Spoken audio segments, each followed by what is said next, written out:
नमस्कार, आदाब, सत श्री अकाल। मैं हूं आपका दोस्त शशांक। एक बार फिर से मेरे चैनल ब्रिलियंट टेक गुरुजी पे आप सभी का स्वागत है। उम्मीद करता हूं कि फैमिली अच्छी होगी। दोस्तों, आज जो मैं आपको कहानी सुनाने जा रहा हूं, ये एक सच्ची घटना पर आधारित है, उत्तराखंड के अल्मोड़ा की, जहां पे एक प्रवीण नाम का शख्स रहता था। और ये जो प्रवीण थे वो एक बैंक ऑफ बड़ौदा में एक कैशियर की पोस्ट पे काम किया करते थे। लेकिन प्रवीण जो था वो एक नास्तिक किस्म का इंसान था। वो हमेशा देवी देवताओं की, हर धर्म की, हर मजहब की वो हमेशा मजाक उड़ाया करते थे, क्योंकि वो कहीं ना कहीं ईश्वर में यकीन नहीं करते थे। और जो भी चौराहों पे किसी का उतारा वगैरह होता था तो वो हमेशा अक्सर उस चीज को भी लेके उसका विरोध किया करते थे और मजाक बनाया करते थे।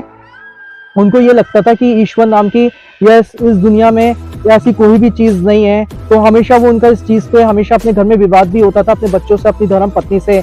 तो एक दिन रोज की तरह वो जब आप सुबह के टाइम पे वो अपने ऑफिस के लिए जा रहे थे तो रास्ते में एक चौराहा मिलता है। चौराहे पर वहां पर किसी का उतारा हुआ होता है और वहां पर उनको मिठाई और भी कुछ सामान होता है, वहां पे फल वगैरह रखे हुए।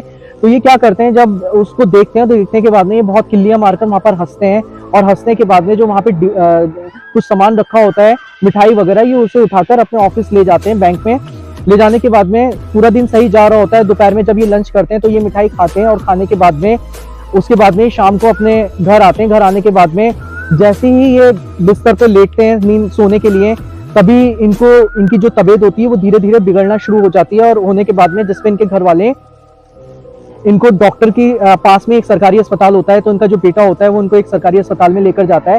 ले जाने के बाद में डॉक्टर कुछ दवाइयां देते हैं। देने के बाद में प्रवीण जो होते हैं वो, क्योंकि दवाइयां उनको असर नहीं कर रही होती हैं और ऐसे ऐसे करते करते करते कई दिन हो जाते हैं और उनकी तबीयत में जो होता है वो कोई सुधार नहीं आ रहा होता है, जिसकी वजह से वो अपने ऑफिस भी नहीं जा पा रहे होते हैं।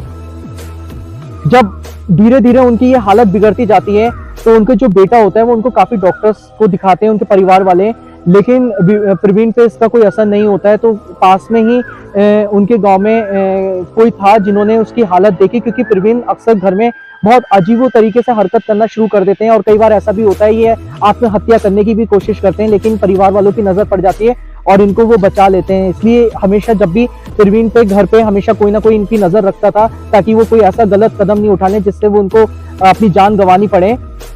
उसके बाद में इनके गाँव में जहाँ ये रहते थे, एक अगोरी बाबा रहते थे। तो कोई इनको बोलता है कि एक बार आप इनको वहां दिखा दो अगोरी बाबा के पास में। तब वो जो बाबा जी के पास में जाते हैं, जाने के बाद में जब बाबा जी प्रवीण की ये हालत देखते हैं तो देखने के बाद में वो उनके परिवार वालों को बोलते हैं कि प्रवीण की जो हालत है ये बहुत नाजुक हालत हो चुकी है और अब इसका अंतिम समय आ चुका है, क्योंकि इसने अपने जीवन में जिस तरह की जो हरकतें करी हैं और जो अभी इसने हाल ही में जो चौराहे पर जो इसने हरकत करी है उससे इसका बचना बहुत मुश्किल है।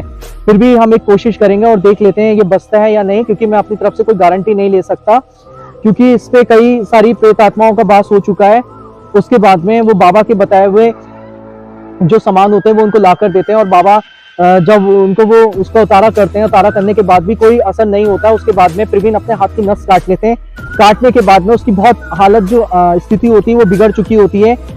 फिर से वो बाबा के पास में जाते हैं और बाबा से बोलते हैं कि बाबा जी हमारे पिताजी को बचा लीजिए और वरना बहुत बड़ा अनर्थ हो जाएगा। तो बाबा जी बहुत कोशिश करने के बाद में उसको फिर एक सामान कुछ बताते हैं। बताने के बाद में जब वो लाकर देते हैं, फिर उनके परिवार वाले एक आखिरी कोशिश करते हैं इस उम्मीद में कि शायद हो सकता है प्रवीण बच जाए। और फिर देखते ही देखते धीरे धीरे प्रवीण की जो तबीयत होती है उसमें सुधार आना शुरू हो जाता है और प्रवीण की इस तरह से जान बच जाती है। और बचने के बाद में आज वो बिल्कुल ठीक है और अपने परिवार वालों के साथ में। और अब ये कहा जाता है कि प्रवीण अब वहां पर नहीं है। उनके परिवार वालों ने इस घटना के बाद में उस जगह को छोड़ दिया है और प्रवीण को भी अपनी गलती कहीं ना कहीं एहसास होती है और उसके बाद में उस भगवान में भी उसकी आस्था बढ़ चुकी है और अब उनका परिवार जो है वो खुशहाली से अपना जीवन यापन बिता रहा है।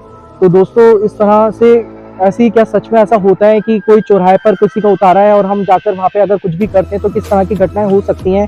तो प्लीज हमें कमेंट बॉक्स में आके बताएं, क्या सच में प्रेत आत्माएं होती हैं या नहीं होती हैं। ज्यादा से ज्यादा हमारे चैनल को सब्सक्राइब कीजिए, लाइक कीजिए एंड शेयर कीजिए। धन्यवाद।